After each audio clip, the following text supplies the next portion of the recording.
बुंदेलखंड में ब्याह की शुरुआत में गांव के मेड़ी पे औरतें इकट्ठी होकर जाती हैं।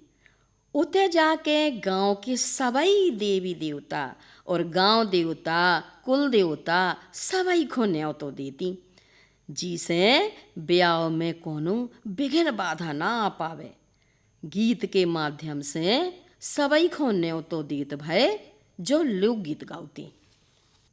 बुंदेलखंड में शादी के प्रारंभ में गांव के मेढ़े पर महिलाएं समूह में जाती हैं और जाने का मकसद सभी गांव के देवी देवता, बूढ़े बुजुर्ग, कुल देवता, ग्राम देवता सभी को शादी में कोई विघ्न बाधा न आने पाए, इसलिए आमंत्रित करने जाती हैं।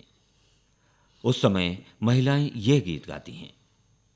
आरो सरगे नासेनी पटाकी आरो जी चाड़े न्यो तो होले आरो जामोरी पेली है बीरे तो आने सामो कियो आरो सरगे नासेनी पटाकी आरो जी चाड़े न्यो तो होले आरो जामोरी पेली है बीरे तो आने सामो कियो हनुमान बाबा